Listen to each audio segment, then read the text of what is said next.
So, Matt, here we are, the two Matts. And why? Why are we here? Well, Fuck knows.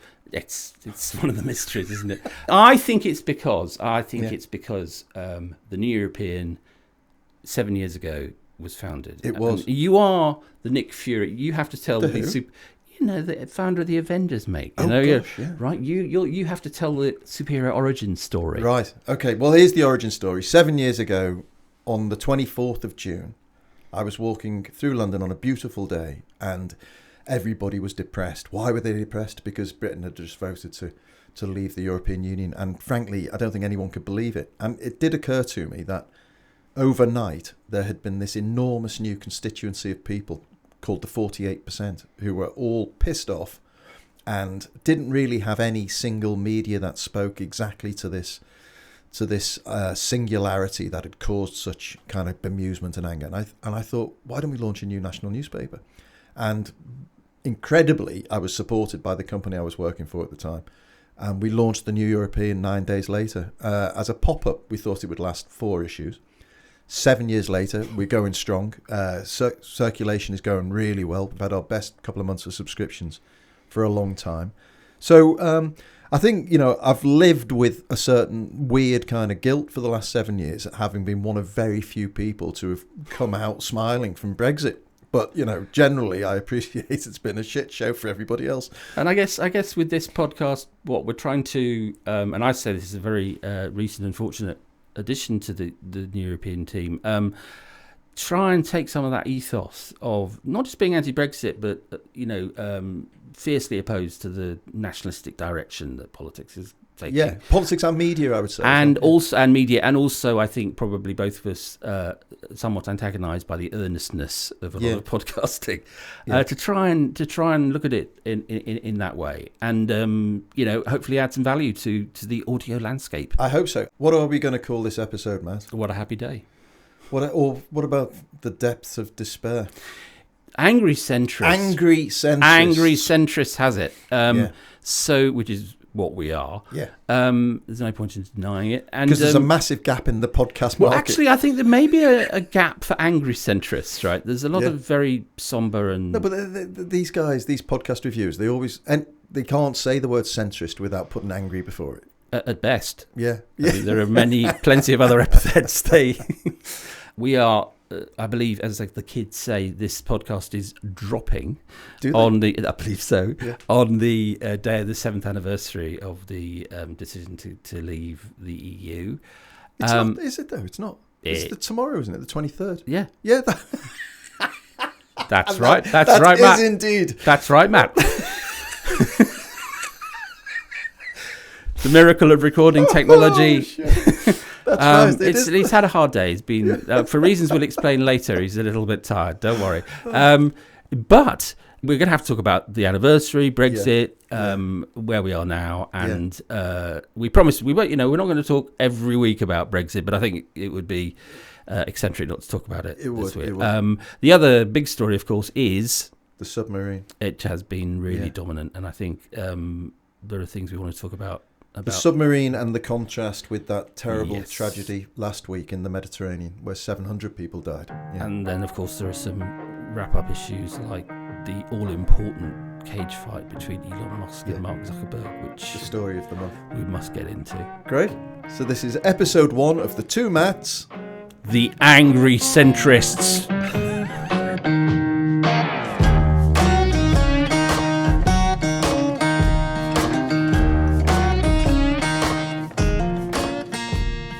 So, Matt, what are we going to talk about this week?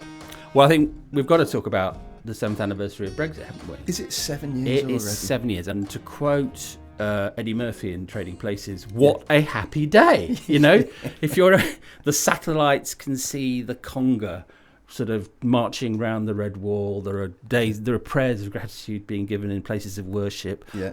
I gather bells tolling. The NHS is awash with grateful nurses and doctors thanking the Prime Minister for the 350 million extra a week. That's right. But in back reality, in the real world, it's shit. It has been. I mean, an unmitigated disaster. I was trying to think. I mean, genuinely, obviously, we're from the New European, so we've hated it from day one. and that view has not changed. But is there anything positive, objectively, that you could say, well, all right, at least, it's delivered, aside from blue passports? No, I mean, I sort of keep an open mind to sort of, hey, is there going to be some at least tiny silver lining that I haven't spotted? And I cannot spot it. It seems like unmitigated bad news, doesn't it? Yeah, I mean, now we've shifted from is it good or bad to why is it bad? So I think you and I would agree that it's bad because it's a stupid idea. Whereas that very memorable moment in May when Nigel Farage said Brexit has failed, he's blaming it on the Conservative Party, the Conservative government, and saying it's a betrayal. And I think the betrayal narrative will be now what you hear from the right and the Brexiteer wing, which is all the fault of either the Conservative Party or, if you're the Conservative government, of the Blob, the BBC, Remainers, yoga instructors, Pisceans, tofu eating, whatever it was she said. Yeah. Whatever it is, the Anti-Growth Coalition was my personal favourite. Yeah. I mean, I don't know where they are now, whether they still meet or whether they've shrunk, whether they've disbanded. But I mean, that will be, in a way, that will be the new division. Will be why do you think Brexit is rubbish? Yeah. And I mean, my kind of take on it all, and I've written a piece in the special issue of the New European. To mark this glorious anniversary, is that obviously there are, we can all reel out economic statistics that show that it's been very bad for the country, but it isn't just that. I mean, I think Brexit has debased public life, which is very ironic because it was meant to be. I mean, it was sold as this great boost for the public sector, 350 million quid a week extra for the NHS.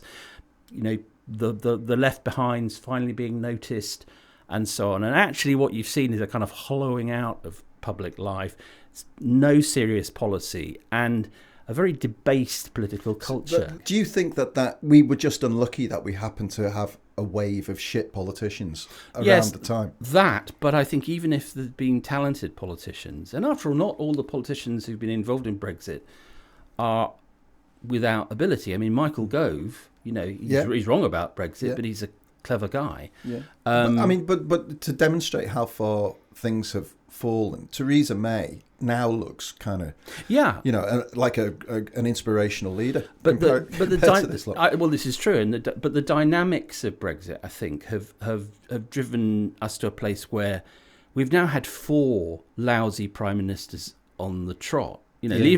Park Cameron for the moment. We've had Theresa May, we've had Boris Johnson, we've had Liz Truss, and now Rishi Sunak. I thought the debate on the Privileges Committee report on Johnson's lying to the House of Commons about the COVID rules breaches in Downing Street was one of the most depressing things I've ever seen. Yeah. I mean, it was amazing. There were some good speeches. Theresa May was good. Penny Mordaunt was good. Tobias Ellwood, who's written for very good. Yeah. Excellent. I'm talking about the Tory side. Yeah. But just watching it and the how conspicuous Rishi Sunak's absence was, because this was an opportunity to sort of mark a break with the Boris era, with the kind of Brexit chaos era. I'm not saying it would have been successful, but it was screaming out to be done. And Sunak had in his hand a 106-page report from the Privileges Committee saying that Johnson had lied, and knowingly so. So he had ammo.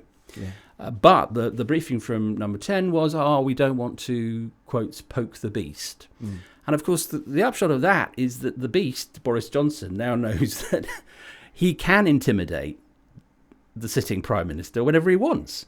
And in that debate, there was a very powerful speech by Caroline Lucas about who's a Green MP, who's very sadly standing down in the next election, about the guilt of the Tories who stayed away. Can we? It was a brilliant speech. Can we get? I don't know if we can ask producer Matt. Have we got a clip of that? Does she agree with me that those members of this House who seem to think that abstention is an appropriate response to this debate are wholly wrong, that this debate goes to the very heart of the democratic principles on which our democracy is founded, and that therefore it is for those people who are abstaining, they are guilty not just of cowardice, but of complicity with the very contempt for which Boris Johnson has been found responsible. I mean, he is terminally debased, but Sunak is still scared of him because Sunak is Prime Minister at the whim of his MPs and members. And, I mean, I think he's crazy to be so frightened of Boris, but he is. And, Johnson now has this bully pulpit and a weekly column in, you guessed it, the Daily Mail. Yeah. And that will be read with terror in Number 10. Yeah, except that he's writing about, midnight fridge raids and stuff like this. Yeah, he is now. But, I mean, let's wait and see. I mean, I agree with you. I think that, the Johnson era is over. And Sunak should acknowledge that. But I guess the point I'm making is that the fact that he didn't tells you a lot about Brexit culture. Yeah. Or is it Tory culture? Because they're almost synonymous, aren't they? I mean, they are now. Brexit was a conservative solution to a conservative problem, and that turned into a national disaster. Yeah, it was. Why was there a referendum? Because the Tory party for decades hadn't been able to flush the European issue out of its system. The referendum went the wrong way for Cameron and has led to 7 years of absolute mayhem. It is a conservative issue. And, what one hopes is that, looking ahead to the general election, that there will, I think, be a change, and that change enables people to start looking at our relationship with the EU in a way that isn't just relitigating 2016. Yeah, it's got to be. In fact, it's very interesting. People... Obviously, this is something we think about at the New European a lot because we're angry centrists. Yes, as that who's the guy at the Times. It's a nice, it's a good T-shirt actually. Angry centrists, angry old centrists. So you can't be a centrist without being angry these days, apparently. Except that I'm not really that angry about anything these days. I'm quite chuffed at the angry centrist label because I thought the centrist label was kind of a bit like prior to palliative care. Really. Sort of. It's your last, all right, you can be a centrist. But, I remember somebody saying about, this myth about being in the middle, about being the centrist, about being somehow wishy-washy or, ineffective or bleeding heart liberals or whatever. But it is true that we've been battling recently two extremes that are deeply reactionary. You've got the hard left that was represented by Jeremy Corbyn. Yeah. You had the Boris Johnson hard right and Liz Truss even further economically, and they absolutely crashed everything that they touched.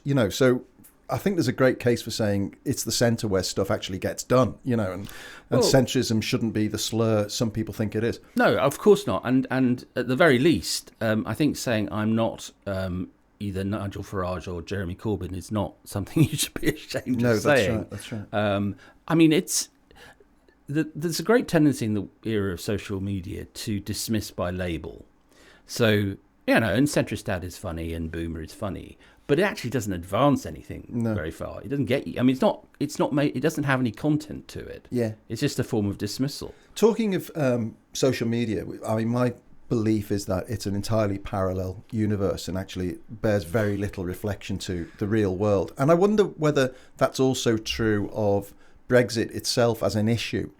Is it just people like us and people who listen to The Rest is Politics and buy the New European and read The Guardian ferociously? Is it just people like that who are wound up by this? Or do you think there is still a real sense of, my God, what has happened? Is there a sense of bemusement in the real world out there? In bus stops in Stockport, are they having these kind of conversations? Well, what I doubt is that they're having conversations about Brexit, named as such. But I think they're definitely having conversations about its consequences. And I think, to your original question, as you know, I'm a bit obsessed by multiverses and all that. Yeah. I do think that one of the things that's happened in the last 7 years is that there's sort of been a hole ripped in the space-time continuum, and a whole new alternate reality has kind of entered, in which Suella Braverman is Home Secretary, in which it's okay, the Tories think, to sort of train their guns metaphorically, if not literally, although some of them want to do it literally, on small boats,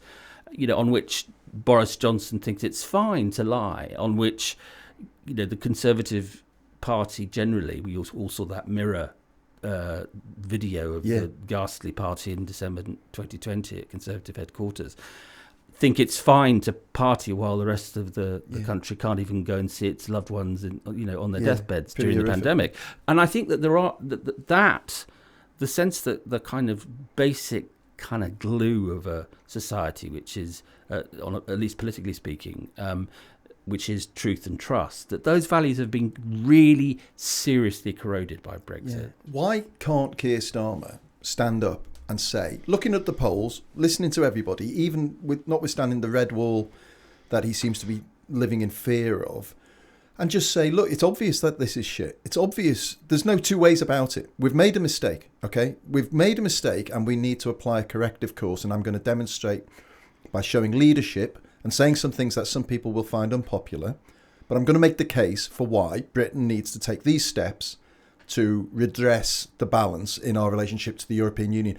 He doesn't even have to say we're going to rejoin, but has to say something more fundamental than I'm going to make Brexit work. Yeah, I think make Brexit work is now sort of running out of sustainability as a line. But why doesn't he just say Brexit's not going to work because it never could work? I think the problem is, it relates to a point I just made about not relitigating 2016. There is a terror in the Labour Party of appearing to go back to 7 years ago. I think that what Labour, and indeed all parties, who are not held in this kind of Brexit trap, need to start thinking about is, okay, what is the positive road that leads in time to rejoining, and what would be the first phase of arguing that? And I'd love to hear Starmer before the election. What I really want to hear is, what sort of country are we going to be that seeks application to join the EU? Yeah, because it's going to be a very different situation to what it was when we joined, in the 70s, and actually a very different situation to when we left, or we voted to leave in 2016. I think that Labour is traumatised by the thought that it will lose the election if it appears to be annoying its voters who voted for Brexit. You know the script. Yeah. I think it's too frightened of that. Right. But I would certainly want to see Starmer between now and polling day, be enthusiastically pro-European and not. I mean, we'll make Brexit work is a stupid. It's actually a stupid line. It is a stupid line because I think we've established that you can't. Yeah. I mean, that to me is the bleak takeaway from the 7th anniversary is that there are no trade deals. It's walloping growth. It's walloping trade in terms of friction between different countries. It's made our relationship with Northern Ireland incredibly complicated. The list is endless. And in particular, it's had a desperate effect on the labour market. And so it begs really unanswerable questions for Labour, which is, all right, how would you make Brexit work? And there is no answer to that. So I hope that they replace that silly slogan between now and polling. I really do. The question to ask him, I think, is the question that they used to ask about digital in journalism, about if there was a big red button on your desk and you could press it and make the internet go away, would you press it? And every publisher in the country would have said 100%, right? Yeah. Question someone should ask Keir Starmer is, if there was a big red button on the desk of number 10 when you get in and you can press it and we go back to pre-Brexit, would you press it? Yeah, and if he doesn't say yes, I mean, in a heartbeat. You'd have to question his sanity. I mean, one of the things that Sunak has shown is that he's a weak and fearful leader, and I think that there is room for. I mean, I was very impressed when Starmer said over the COVID breaches allegations, "If they find me in breach, I'll step down." Yeah. Right. I thought that was a good moment, a good non-electoral milestone. I think if he answered anything but truthfully to the question you just posed, Matt, I would think much less of him. Yeah. But this is something I think we're going to be talking about a lot between now and the election, which is, I think Labour has to be a change-making party as well as a safety-first party. They're radically different objectives, but it cannot just aim to win the election by letting the Tories lose it. That never is enough. And just before we go to a break, one thing I'd like to say, because people, quite often look at the New European and say that we're some sort of mouthpiece for the If the UK was ever to go back into the European Union, the European Union has got a lot of changing to do in its attitude. Of course. And they were culpable in our exit, without doubt. And, you know, if those guys had been able to see the consequences of that time they sent Cameron back home with nothing, I think that should be a very salutary lesson to the European Union about how they look at the UK as well for any future partnership. So it's not without, we're not without strength in our argument with the European Union. We shouldn't consider ourselves to be some supplicant nation begging to get back in. We're still, and can be and should be, right at the heart of it as a very powerful deal maker, and still all the great advantages we had, but the bridge to Europe, you know, that all of that great stuff is obtainable again. But we've just got to recognise that some of the things that membership of the European Union came with are either necessary or desirable. You know, the freedom of movement and all of that stuff, freedom to work, freedom to go and live in Spain. You know, if you want to do that, fantastic. You know, not to have to queue up for half a mile to get into Geneva Airport, as I had to do the other week. You know, all of this stuff is a positive. It's not a negative as it was painted during the argument. And I think that, you know, never let a crisis go to waste, and we are in a state of perma-crisis really now in this country. And I think one of the things that you can do in a crisis is try and change the narrative, change the paradigm. And at some point, and preferably before the election, at a pinch afterwards, Starmer is going to have to explain how his government is more than just a sort of not Sunak, not Johnson. Yeah. That's not enough. Yeah. You know, not being the last lot. That runs out of road after about 6 weeks. That's correct. People start saying, well, what does this do for the price of biscuits, you know? Yeah. Great. Well, let's take a quick break and then we'll come back and we're going to talk about that dreadful tragedy, the submersible, and another tragedy dreadful that went without so much comment. So see you in a minute. Absolutely.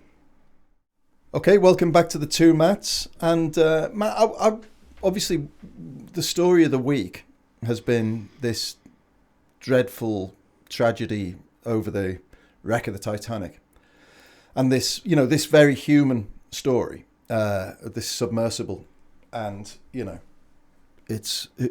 who knows what's happened. And, you know, by the time this comes out, maybe there'll be an answer to that. Although I very much doubt it, because I'll be honest with you, from the very off, I thought this is mission impossible. You know, I mean, it took 35 years to find the bloody Titanic itself, you know, 35 years to find the wreck of the Titanic. So how they would find this tiny needle in a haystack, and then, you know, how you'd lift it to the surface or whatever. So anyway, we don't know what's happened. It's very tragic. But the point that I think is being made increasingly, and I've felt this for a couple of days, is the almost obscene amount of coverage that this story has got when you compare it to a tragedy that happened last week in the Mediterranean, where 700 people, and by the way, that's half of the number of people who were lost in the Titanic, right? Half, 700 people, more or less, have drowned. They don't know because obviously there's no manifest, there's no charter, but 700 people, more or less, are thought to have drowned in the Mediterranean. And it didn't make a single front page. The news of it came and went. 100 kids in the hold drowned. And the Pakistani migrants apparently systematically sent into the hold. Yeah. So they had a lesser chance of just getting out alive. I mean, it is horrific. The Greek Coast Guard behaving in a very peculiar way. So lots of suspicion now around, was the Greek Coast Guard involved in something that has inadvertently caused this ship to sink? I mean, actually, there's more journalism to be done on that subject than there is on the Titanic. But there's been something a bit grotesque about close to relish, I have to say, about the way in which everyone has been kind of piling in to cover every single detail of this Titanic story. You know, you can hear the podcast, 19-part podcast series being commissioned, Ron Howard preparing his movie, I'm afraid. Yeah. And I think it's partly something that, you know, we've talked about, you know, off air in the past, about the way in which everything is being subsumed into the entertainment industry now. And because, you know, the people on board the sub are extremely wealthy, there have been profiles galore. One of them is a friend of the king and was very active in the Prince's Trust. And the other day on Mail Online, the top 10 items, were all the about top 10 were all about this. Yeah. Now, okay, there's a sort of resonance in anything involving the Titanic. But underpinning this, there is a kind of sense that I'm afraid that there isn't an equality of worth between the people who are lost in the Mediterranean and these people. And in the news cycle, let's be frank about this. In the news cycle, there never has been an equality of worth. There used to be a very cynical measure of what the value of a story was on a popular newspaper. And if it was 2 people killed in a car crash, in London, that was worth 2,000 killed in a flood in Bangladesh. They were the comparable merits of people's interest, and don't forget, these judgments are based on what people are interested in. But this is the point of my bemusement, or that's not strong enough, my real sort of depression, actually, about what does it mean about us when we can't humanise 100 kids locked in the hold of a boat to the extent that it can't hold our attention for more than a couple of minutes, whereas 5 very wealthy people in a sub can hold our attention for a week. Well, there is something.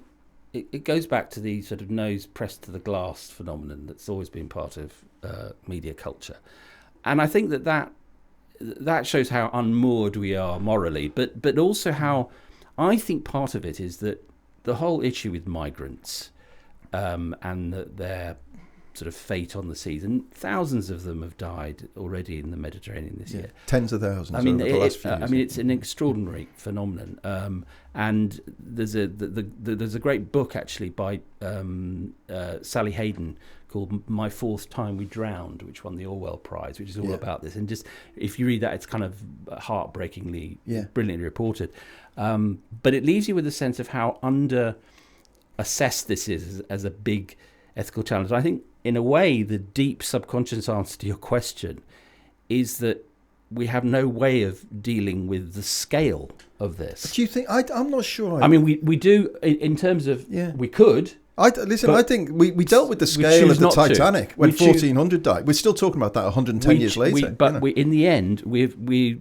I don't mean us personally, But I mean culturally, we have the capacity. But I tell you what, I think the difference is, and I think it's the media's fault, is that we don't humanise. Yes, we don't tell their stories at all. Do you remember that when Amal Rajan was editor of The Independent? And funnily enough, so it's going back to 2015, I think. There was that little boy, 2-year-old boy. Yes, I think his name Alan Kurdi, and he was a Syrian refugee, I believe, and he was drowned, washed up dead on a beach. And there were a couple of photographs, and most of the paper, everybody did it on the front page, bizarrely, because I think it was because it was a little kid, and people could see it. And Amal, editing The Independent, was the only person to use the best photo, obviously the best photo, which is where you could see this kid's face. Right. And it had this Coast Guard, or this Turkish, it was on a Turkish beach, and it had this Turkish policeman looking down at this kid in this most pitiful pose, and obviously drowned. Awful. And a delicate little headline underneath, which just said somebody's child.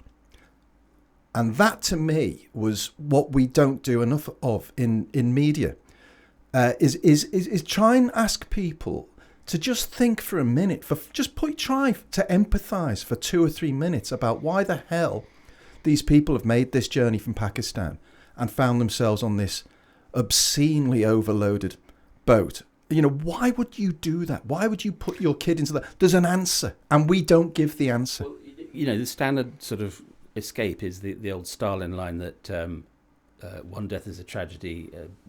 I think it was 25 million is a statistic. But actually, it isn't a statistic. It's 25 million tragedies. And every single person lost on that trawler was someone's son, father, daughter, child, any number of connections. And each of them was a world that's been lost. And it's interesting, actually, because I was delving around a bit. And oddly enough, the American media has been better at doing case studies of people who were lost in the Greek disaster than the UK media, which, as far as I can see, it's dropped the story completely. The Pretty The much. New York Times has been on it all has the time. been on it, but the UK media seems to have dropped it. It's incredible. Which is striking when you think that how there should be an obvious resonance, because how vessels fare crossing the channel is now a third rail issue in British politics. Well, I mean, so in my without wanting to blow my own trumpet around something so awful, but when those 27 people died in that boat that went down in the middle of the night in the Channel, we spent on the New European, we spent months collating every single one of their stories. And we went back all the way and we got their journeys and we got photographs from their home. We found out what they were, why they were doing it.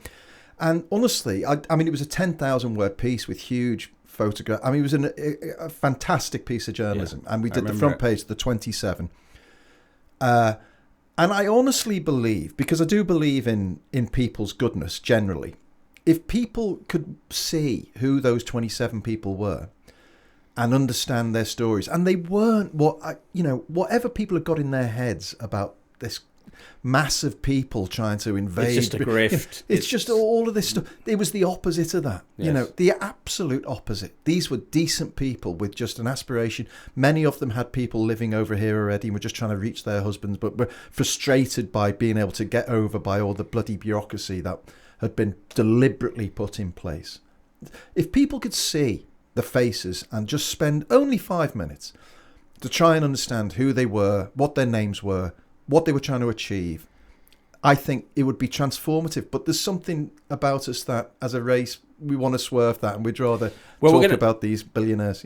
I mean, I tell you what, we're going to have to learn how to write quick, because if we look sort of ahead at the decades to come, there's going to be a lot more migration rather than a lot less. There's going to be climate propelled migration, not to speak of migration out of war zones and so on. And to sort of circle back to where we started in a way, it's not small boats. It's people, not boats. But which is why the slogan "small boats" is part of a dehumanisation narrative that is really, I think, un-British. Yeah, and I retain enough optimism to believe it will not last forever. I think that's right. But it will, the reason it won't last is because of human agency. There's no pendulum here. It will require statesmanship and politicians to say exactly what you just said, which is each of these people has a story. Now, how we manage that, how we create safe passages, is a very difficult question. But it is one of the defining issues of the 21st century. Do you remember, though, has something changed in the last generation? Because, and I'm not talking about is the next generation more callous or less callous than our generation. But I can remember when I was a kid, the Vietnamese boat people, and that being taken up almost as a national cause, and there seemed to be a great deal of pride about, the fact that Britain had reacted very well and had accepted and welcomed these people in, and then they went on to make a huge contribution, as did, by the way, it's the 75th anniversary of Windrush. Windrush, exactly. So again, another group of people making this progress to the United Kingdom, with great intention and good will. Why don't people these days look at those people on the small boats and think, rather than keep them away, think, oh, they're desperate to come here. How marvellous for us. Because they don't see the people. We don't show pictures of the people in the boats. And I think if they saw the people as people, they would react very differently. So this is a media failing then as much, isn't it? It is. I mean, and one of the reasons Sunak has stuck with Stop the Boats is because it focus groups so well.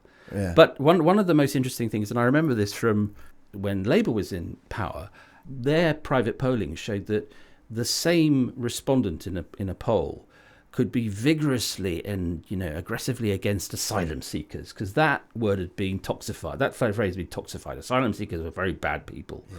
But if you then ask them what you think of refugees, they'd say, "Oh, it's very important that Britain hold a hand out to refugees." And I think that tells you something, which is that the language around this issue has become so aggressive, dehumanised, and when Suella Braverman says at a Conservative conference that her dream is to see a plane leaving at Heathrow full of refugees who've been deported to Rwanda. That's the dream of a British Home Secretary. It was more telling than that even, I think. She said her dream was to see a photograph on the front page of the Daily Telegraph. You're right. That's right. And so this is where, and this, I promise listeners, this is going to be a chronic theme of this podcast, is the corrosive nationalism and the increasing right-wing nature of some of our popular press. And I'll call the Daily Telegraph popular press now because they deploy the same tactics as the Daily Mail, and all in the same boat, to coin an unfortunate phrase.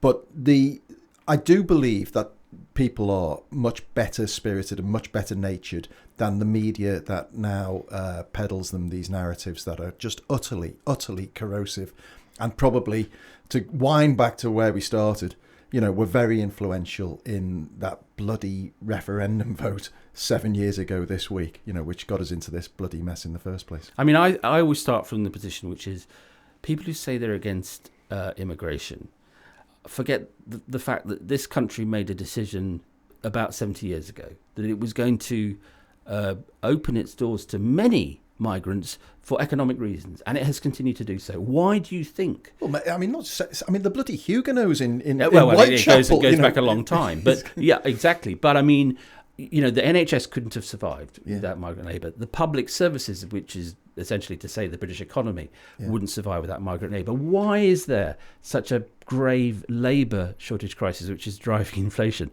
Brexit is one of the reasons, and the other reason is that there is just this that there has been this great surge of undirected, venomous anti-migrant feeling.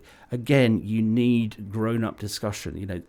Leave aside the ethics for a second, just for a thought experiment. Just economically, we need migrant labour in a big way. We're not getting it anymore. Listen, just to end on a sort of happy-ish comedic note amongst all the misery, I commend people to listen to the great Stuart Lee's little bit of stand-up around the migrants, Paul Nuttall. If you go onto YouTube, is this the coming over here? Bloody beaker people coming over here. Yes, bloody earthenware drinking vessels. He did. Stuart did a musical version of it. Did he? With Asian Dub Foundation. I didn't know that. That's fantastic. Which is him just standing very laconically at a microphone with Asian Dub Foundation doing this fantastic Bhangra beat behind him. Brilliant. He's coming over here, take bloody Huguenots with their weaving technologies. Anglo-Saxons coming in. Weaving all that silk. It is magic. It is absolutely, and it's also very, very true. It is. Well, let's never forget the potential of new people into our communities rather than the supposed existential threat they bring, which is just total bollocks. A bit hard with a surname like mine, really. Wouldn't it? Me too, mate. Yeah. We were picking potatoes in Southern Ireland 4 generations ago. Yeah. What did you want to talk about that we didn't get round to? Well, as you know, I'm very conscious doing a podcast with you and knowing so little about football. Yes. Right? Yep. In an effort to, improve my sort of working knowledge, I went to see Dear England. How was it? It's terrific. It's on at the National Theatre. It just opened this week. I went to see a preview. And it's got Joseph Fiennes, well known recently in The Handmaid's Tale and further back in Shakespeare in Love, playing Gareth Southgate brilliantly. Yeah. And it's about, Southgate's journey and the sort of preparation for Euro next year. Yeah. But it's also about Britain and England, and without sort of laying it on too heavily, it explores those themes very cleverly, great, and with great fun. And so you had the whole audience standing up at the end singing "Sweet Caroline." Fantastic. I have to say, I think Gareth Southgate is a wholly commendable person. That comes through, but also what comes through is how there's something very odd going on at the moment. And I've actually written about this in one of my rare forays into the world of association football, which is that during the World Cup, that team became more sort of statesman-like. Yeah. And Southgate became more of a national leader. Yeah, he did. Than the hooligans running the country. He did, but isn't it funny? And it's weird that we've got a crop of people who are, very, very followable in football. You got Lineker, you got Southgate, Gary Neville, you got Marcus Rashford. You got people who, football seems to be coming into into its own in the sense that there's a recognition that it's a very real part of our national fabric, and these people do have something to say, and they're not all kind of Gaza kind of fools. Not at all. No, it's I think Southgate actually is a study in leadership. Very admirable man. But we don't have time to talk about that. So shall we talk about another sporting event, Yes. which is Elon Musk? I know, I've heard. Versus Mark Zuckerberg. Cage fighting in the Vegas Octagon. Now, Mark Zuckerberg has become a fanatical follower of Brazilian Jiu-Jitsu, which is chokeholds and strangled. I mean, it's quite and arm locks. It's quite. You have to take it seriously. Yeah. And he's quite good. He won a beginners tournament. So he's going recently. to kick shit out of Elon Musk. He's 39, and Musk is, I think, 51 or something like that, and he has no martial arts skill. So my two thoughts is that, first of all, Elon, take care, mate. Yeah. Don't make two huge mistakes buying Twitter and dying in the same Can you couple of imagine that? Actually getting battered by Mark Zuckerberg? I mean, no, I think if it goes ahead and if it happens... It won't, will it? Probably not, no. But, I mean, the other thing that made me think was this planet is basically becoming a big bloody playground for billionaires, isn't it? They're having a big competition as to who can get to Mars first. Yeah. And now they've decided they're going to find out who's best at fighting, right, in Las Vegas. Yeah. Anyway, listen, that's another thing we've talked about without having time to talk about. And what else was there? Well, I mean, there's, of course, the small and endlessly comic issue of the coming recession. Well, one question I've got as a heavily indebted mortgagee is, why is it that mortgage owners are the ones that just by default get hammered? Why? Because when they raise interest rates like this, deliberately to make sure people have got less money, the only people who are getting hammered are people with mortgages. On the other hand, just to play devil's advocate for a second, Matt, that I think the renting community would probably be a bit that's true, aggrieved if this government threw a lot of money at the mortgage holders. Also, it would completely dampen out. So that's very depressing. But just to, cheer up the nation, because God knows we need a little bit of cheer. Yeah. You've been out, winning medals, haven't you? I have today. I won this very day. I can guarantee. So it was my kid's, my 8-year-old sports day, and there was a parents' relay race, and I was one of the triumphant 8 members of the relay team. Won this gold medal, had a gold medal hung around my neck, and then of course you posted it to Instagram, and then I rushed to post the picture of me winning this medal on Instagram. And while I was posting the Instagram photo, what I missed was my 8-year-old winning the overall trophy for his year and collecting that trophy.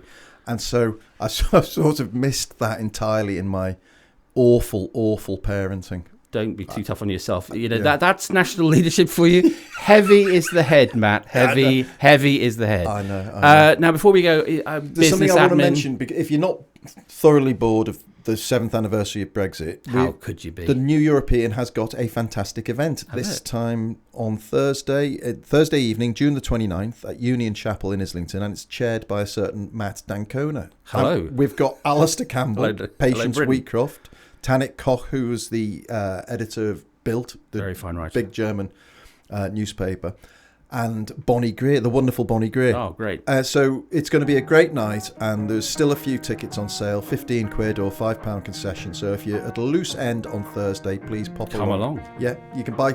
You'll find the tickets at the Union Chapel website. Brilliant. So that's it for the first issue. So it's goodbye from me. And it's goodbye from him. Goodbye. Goodbye.